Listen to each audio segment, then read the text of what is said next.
काफ़ी समय पहले की बात है दोस्तों। एक आदमी रेगिस्तान में फंस गया था। वह मन ही मन अपने आप को बोल रहा था कि यह कितनी अच्छी और सुंदर जगह है। अगर यहाँ पर पानी होता तो यहाँ पर कितने अच्छे अच्छे पेड़ उगे रहे होते और कितने अच्छे अच्छे बाग बगीचा होते, कितने अच्छे अच्छे उसमें फल लगते, फूल लगते और यहाँ पर कितने ही लोग घूमने आना चाहते होंगे और कितने ही लोग इधर टूर पर आते। मतलब ब्लेम कर रहा था कि यह होता तो वो होता और वो होता तो शायद ऐसा होता। ऊपर वाला उस आदमी को देख रहा था। अब उस इंसान ने सोचा यहाँ पर पानी नहीं दिख रहा है। उसको थोड़ी देर आगे जाने के बाद उसको एक कुआं दिखाई दिया जो कि पानी से लबालब भरा हुआ था। काफ़ी देर तक विचार विमर्श करता रहा खुद से। फिर बाद में उसको वहाँ पर एक रस्सी और बाल्टी दिखाई दी। इसके बाद कहीं से एक पर्ची उड़ के आती है और जिस पर्ची पर लिखा हुआ था कि तुमने कहा था कि यहाँ पर पानी का कोई स्रोत नहीं है, अब तुम्हारे पास पानी का स्रोत भी है।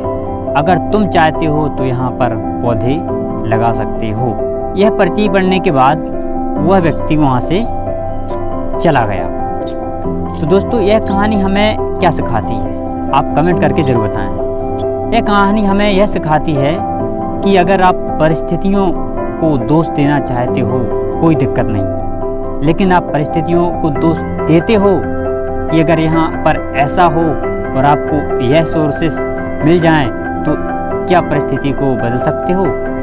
इस कहानी में तो यही लगता है कि कुछ लोग सिर्फ परिस्थितियों को दोष देना जानते हैं। अगर उनके पास उपयुक्त स्रोत हो तो वह परिस्थितियों को नहीं बदल सकते, सिर्फ वह ब्लेम करना जानते हैं।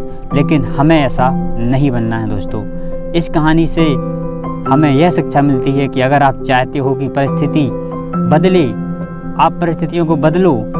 आपको अगर उसके लिए उपयुक्त साधन मिल जाए तो आप अपना 100% योगदान ना दे पाएँ तो 1% योगदान तो दे ही सकते हैं। यह एक ऐसी कहानी है कि जो हमें सिखाती है कि हम हमेशा अपनी गलतियों का रोना रोते हैं और परिस्थिति को दोष देते हैं कि मेरे पास ऐसा होता तो मैं ये कर देता, उसके पास ऐसा है इसलिए उसने ऐसा कर लिया है। लेकिन आप ये नहीं जानते कि आपके पास जो है आप उससे ही बेस्ट कर सकते हैं। आपको तो इसके लिए कृतज्ञ होना चाहिए ऊपर वाले का कि भगवान तूने मुझे इतना अच्छा बनाया। तो अब जो आपके पास है उसमें ही अगर आप खुश रहें और परिस्थितियों का दोष ना दें तो आप कुछ भी कर सकते हैं। क्योंकि जब माझी ने पहाड़ी को खोदा था तो उसके पास कोई साधन नहीं था, कोई व्यवस्था नहीं थी, लेकिन अकेले ने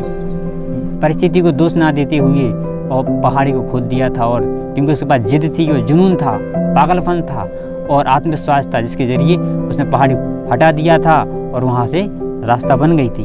तो हमें कभी भी परिस्थिति को दोष नहीं देना है, बल्कि परिस्थिति के अनुसार ही चलना है और कोशिश करना है कि परिस्थिति को अपने अनुसार बनाओ।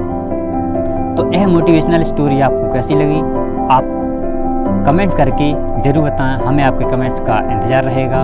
अपने दोस्तों को शेयर करें। धन्यवाद। Thank you.